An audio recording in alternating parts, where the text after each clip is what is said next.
mamili. Kasi hindi ganun kadali mamili ng upay-upay. Kasi dikit-dikit lang ang hangin, ang hirap mamili. Matyaga lang. So, ayan. Share ko ito sa inyo one by one. So, ayan. Stay tuned. And happy watching.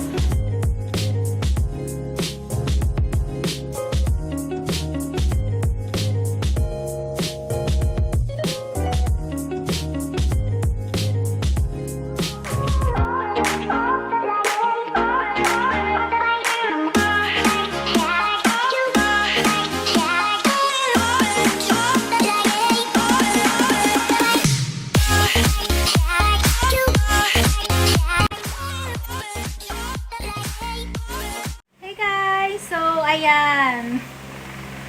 Nagpalit ako ng headband para may iba naman. Baka sabihin niyo po ulit-ulit na lang yung headband ko. Pero totoo naman. Kasi favorite ko po yun. So anyway, sa iba sa mga headband na favorite ko rin. Pero bihira ko siyang gamitin. So ayan yung aking anak. Busy mag-ML. Nak. Hello naman. O ayan. Busy mag-ML. So alas 8 na po ng gabi. And gaya ng sabi ko kanina, galing ako ng Ukay. So akalain mo yun. Isa na ako sa My Little Shop na may mga tinda rin akong ukay. Pero ang hilig ko pa rin mamili ng mga ukay-ukay sa ibang shop. But, depende yon sa shop. Depende. Kapag type ko, kahit mahal yan, basta gusto ko, bibilihin ko yan. So, sabi ng kapatid ko, may tinda daw ako. Bili rin naman ako ng bili ng mga damit sa ibang tindahan. Ang binibili ko, yung mga gusto ko lang na pang-OOTD ko. At binibilhan ko rin yung anak ko, kapatid ko, mama ko. So, ayun na nga.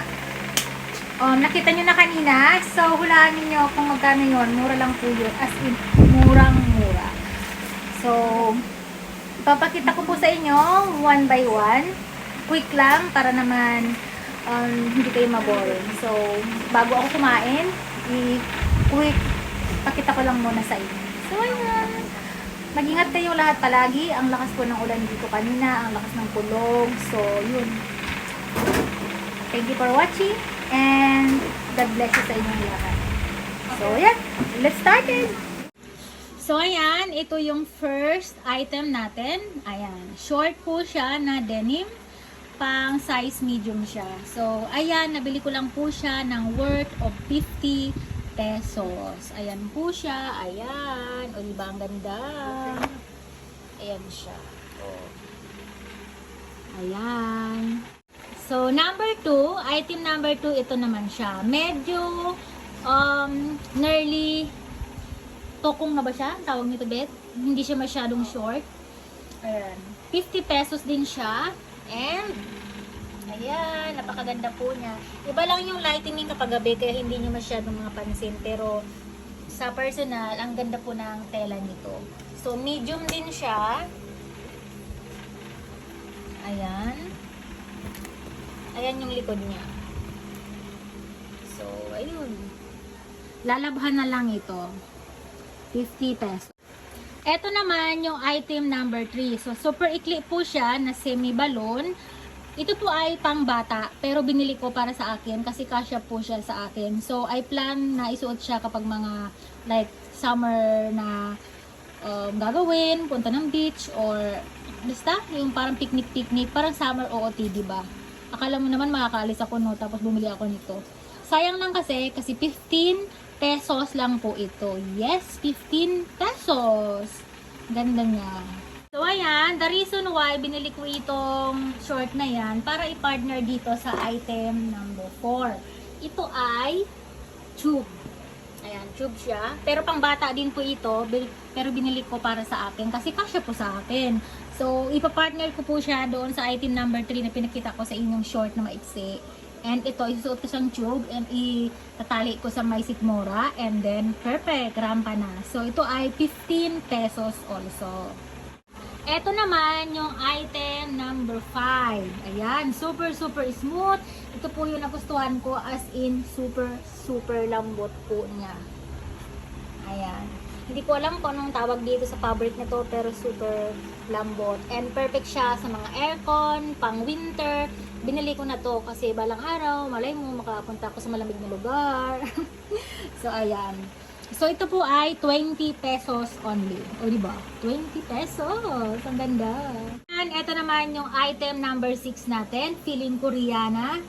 So, ang ganda rin. Ito po ay size medium. And ito ay 20 pesos only. So, iba, napakaganda. Stripe po siya. Ayan, ala Koreana. So, ayan. Ayan, medyo branded siya. Pero hindi ko alam kung ano ba yan. Kung Korean or Chinese. Basta yun na yun. Maganda siya. Perfect sa short, sa skirt, or pants. So, 20 pesos. So, ayan, item number 7. So, parang Koreana din. High waist na short, as in super high waist cotton short. Ayan siya. So, small to medium size, 50 pesos only. O, diba ang ganda? Perfect sa mga crop top, mga fitted na sando. Ayan. 50 pesos. Black siya na may konting red. So, ayan, last but not the least, item number 8, ito po ay high waist cotton na palda. Garter po siya. So, napakaganda po ng tela niya. Ayan. Sa lahat ng binili ko, ito lang po yung medyo pricey sa lahat. Ayaw ko sanang bilhin kasi medyo mahal. Kaso nga lang, gustong gusto ko yung style niya. Perfect pang OOTD, pang mga crop top and fitted na mga pang top. And super ganda ng tela. Super ganda. So, ayan siya. Ganda. Garter siya. So, ano siya, komportableng isuot. So, ang presyo po nito ay 80 pesos. 100 ito, tumawad ako. Pero sabi niya, hanggang 80 lang daw talaga. So, buti na lang tumawad si ate. So, 80 pesos. Ito yung pinaka mahal sa lahat. So, ayan. That's all I have. 8 items from Ukay-Ukay. So, lalabahan lang to. Ibabad mo na ngayon. Bukas lalabahan. And then, idadowny and then plancha. And then, ready to rampasun. So, ayan. That's all. So, ayan. Nakita nyo na yung mga yuki-yuki ko na mga damit. And, akalain mo yon 8 na piraso worth of total of 300 pesos. So, diba? Saan aabot ang 300 mo kapag nasa ukay-ukay ka?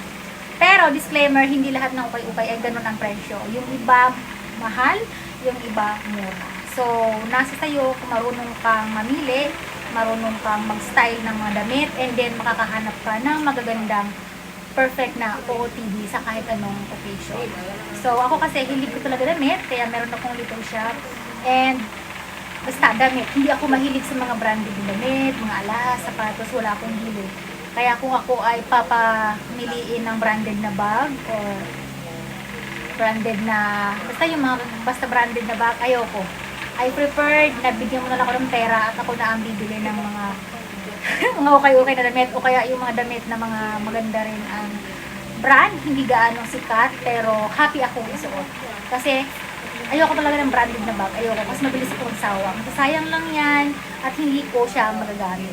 Pero pagdating sa sapatos, medyo gusto ko ang branded na sapatos. Kasi, kumbaga, lagi ko siyang nagagamit. Pero yung bag, kahit sabihin lagi ko siya nagagamit, hindi ko talaga preferred yung mga branded na bag.